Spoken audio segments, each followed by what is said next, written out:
গণভবনে ১৪ দলের সভায় বক্তব্য দিচ্ছেন প্রধানমন্ত্রী শেখ হাসিনা। আমরা সরাসরি চলে যাচ্ছি সেখানে। কিন্তু মাঝপথেই তারা সরে গেল। সরে যাওয়ার সবচেয়ে বড় কারণ ছিল যে তারা একটা সিটের বিপরীতে দুইটা তিনটা করে তাদের প্রার্থী, কারণ প্রার্থী একটা লন্ডন থেকে আসছে, প্রার্থী একটা পুরোনো পল্টন থেকে যাচ্ছে, আর একটা গুলশান থেকে যাচ্ছে। এই তিন জায়গা থেকে তারা প্রার্থী হতো।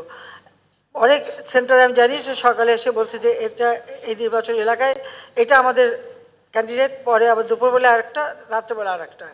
এই অবস্থায় তারা ইলেকশন করে তারা আসতে পারেনি। ফলাফল যে তারা তখন থেকে ইলেকশন বিরুদ্ধে, যে বাংলাদেশের ইলেকশনই হতে দেবে না। এর পরের যেটা ষড়যন্ত্র সেটা হচ্ছে ইলেকশনই হতে দেবে না, তবে দেবে।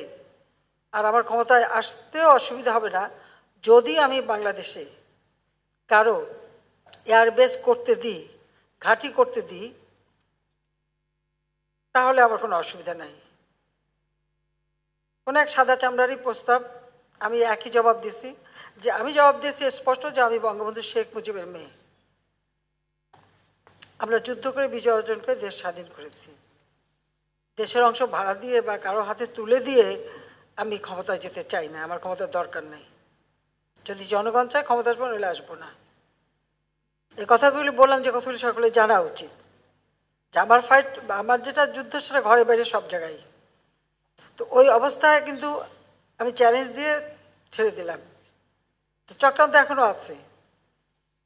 ইস্ট তিমোরের মতো বাংলাদেশেরও একটা অংশ নিয়ে, তারপরে চিটাগাং, মিয়ানমার, এখানে একটা খ্রিস্টান স্টেট বানাবে, বে অফ বেঙ্গলে একটা ঘাঁটি করবে। তার কারণ হচ্ছে যে বে অফ বেঙ্গল এবং ভারত মহাসাগর, এখানে প্রাচীনকাল থেকে ব্যবসা বাণিজ্য চলে। আর এই জায়গাটায় কোনো রকম কোনো কন্ট্রোভার্সি নাই। এখানে কিন্তু কোনো কারো মানে ওরকম দ্বন্দ্ব নাই, কারণ ভারত মহাসাগর এবং আমাদের বে অফ বেঙ্গল ভারত মহাসাগরের মধ্যেই একটা উপসাগর। এটা সারা প্রাচীন যুগ থেকেই ব্যবহার করা হচ্ছে। এই জায়গাটার উপরে অনেকেরই নজর, তো সেটা আমি হতে দিচ্ছি না।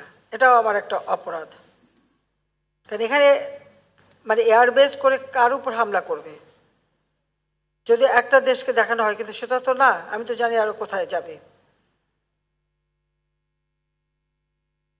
যে কারণে আমাদের কিছু সমস্যা সবসময় পড়তে হচ্ছে, হবে আমি জানি, কিন্তু আমি ওটা পাত্তা দিই না। সোজা কথা, দেশের মানুষ হচ্ছে আমার শক্তি। মানুষ যদি ঠিক থাকে আমরা আছি। আর দেশটা যে উন্নতি হচ্ছে এটাও অনেকের পছন্দ না। আমরা যে খাদ্য উৎপাদন করি, খুব বড় এক দেশ বলে ফেললো যে এত খাদ্য উৎপাদনের দরকার কি, আমাদের তো যথেষ্ট আছে, আমরা তো দিতে পারি।